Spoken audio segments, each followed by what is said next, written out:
Il y a un an, je quittais mon CDI en tant que vidéaste pour me mettre en freelance. Et aujourd'hui, on va parler de mon chiffre d'affaires, de mes projets et de ce que m'a apporté la freelance. Tous les chiffres et projets que vous allez voir dans cette vidéo s'arrêtent en mai 2026 puisque j'ai ouvert ma micro-entreprise en mai 2025. Moi, c'est Lucie. J'ai passé les 12 derniers mois en freelance à travailler en tant que vidéaste. Quand je parle de vidéaste, c'est pour regrouper plus facilement toutes les activités que j'exerce, soit le montage vidéo, la captation vidéo et le motion design. Et avant ça, j'avais un CDI. J'ai pu participer à des projets incroyables et commencer à construire une partie de mon réseau. Sauf que cette stabilité, à un moment donné, j'ai décidé de la quitter et tout commence là.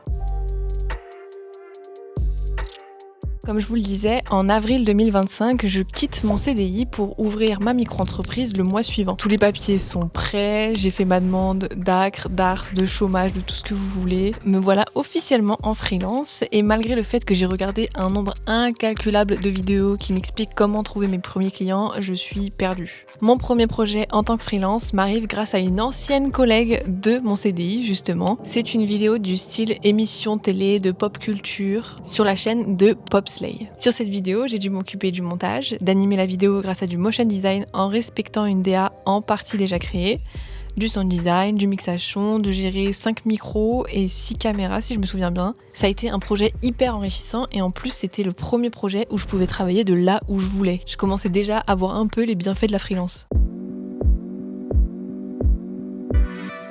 En un an, j'ai touché à beaucoup de choses. J'ai travaillé avec des youtubeurs, mais aussi avec des entreprises sur des registres parfois complètement opposés. Aujourd'hui, par exemple, ça fait 1 an que je suis monteuse pour la chaîne de Liv, qui fait un peu des faits divers, true crime.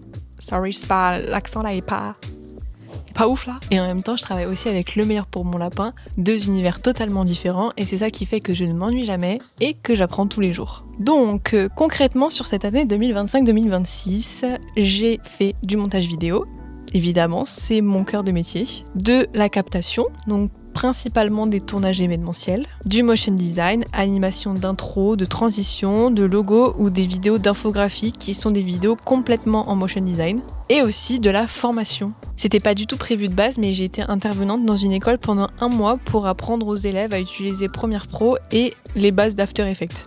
Bref, maintenant que tout ça est posé, vous l'aurez compris, ma principale source de revenus était ma micro-entreprise. Alors maintenant, on va parler chiffres et on va faire un peu de mathématiques ensemble. Déjà, avant de commencer, si j'ai voulu faire cette vidéo, c'est pour en rassurer certains. On voit beaucoup de freelances sur les réseaux sociaux qui montrent qu'ils ont réussi rapidement, efficacement, etc. C'est pas la norme. Quand vous sortez d'école, encore moins. Donc ne vous fiez pas toujours à ce que vous voyez sur les réseaux sociaux. Sur l'année 2025-2026, roulement de tambour, j'ai facturé 19 125 € brut. Ça sonne plutôt bien, mais il y a juste le brut qui est un peu dérangeant là. Première étape, l'URSSAF. Et c'est là qu'apparaît ma première erreur de création d'entreprise et dites-vous que je m'en suis rendu compte grâce à une amie en avril 2026.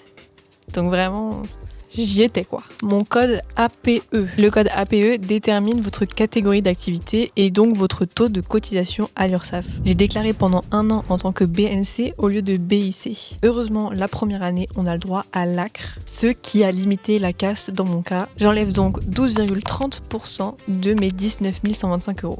Ce qui nous donne 16 772 €. Et ce n'est pas fini, non, parce que maintenant on passe aux impôts. Si vous avez des questions, vous les mettez en commentaire, je n'explique pas tout en détail. Et là encore, comme j'étais déclarée en BNC au lieu de BIC, j'ai dû payer plus, soit 2,20% au lieu d'1,70. On obtient donc 16 351 € net après imposition. On enlève aussi la cotisation obligatoire de formation qui est de 0,20%. Il reste des dépenses auxquelles on ne pense pas en freelance. Je trouvais ça important d'inclure les investissements que j'ai faits durant l'année 2025-2026. Parce que sans ça, j'aurais pas pu faire autant de projets. Bref, j'ai acheté une caméra avec objectif micro light pour faire des prestations vidéo. J'ai dû aussi racheter un Mac parce qu'avant j'avais celui de l'entreprise pour faire du montage et du motion design, ainsi que des SSD, Adobe, assurance professionnelle, mutuelle ou des sites qui nous fournissent des musiques libres de droit et des vidéos de stock. J'ai fait un total à peu près global pour environ 4000 €. Donc ce que j'ai vraiment eu dans ma poche pour cette année 2025-2026, c'est 12 313 €. Si vous voulez diviser ça par 12 pour faire votre revenu mensuel, on arrive à 1026 € par mois. Donc même pas un SMIC. Bien sûr, heureusement pour ma part, j'ai pu compter sur des aides comme le chômage puisque je venais de finir 2 ans de CDI ou encore la prime d'activité quand mes revenus me le permettaient. Finalement, est-ce que j'ai moins gagné qu'en CDI ? Oui. Clairement. Est-ce que pour autant j'ai envie de retourner en CDI ? Non. Je ne pense pas avoir encore exploité assez la freelance et si je le fais pas à 23 ans, quand est-ce que je le ferai ? Je pense que si je devais retenir 3 choses cette année, c'est que déjà on ne se sent jamais prêt. Donc il faut se lancer dans tous les cas, préparez-vous en quelque sorte, regardez des vidéos comme vous le faites là maintenant, prenez des notes, mais faites-vous confiance. Deuxième point, protégez-vous. Si vous le pouvez, franchement, prenez une assurance professionnelle, ça vous évitera des soucis. Faites des devis, des contrats, des factures signées propres. Et troisième point, le syndrome de l'imposteur ne partira pas du jour au lendemain. Même personnellement, avec quelques contrats réguliers, je ne me sens pas toujours légitime. Des fois, quand je me lève le matin et je me demande est-ce que je fais vraiment les bonnes choses.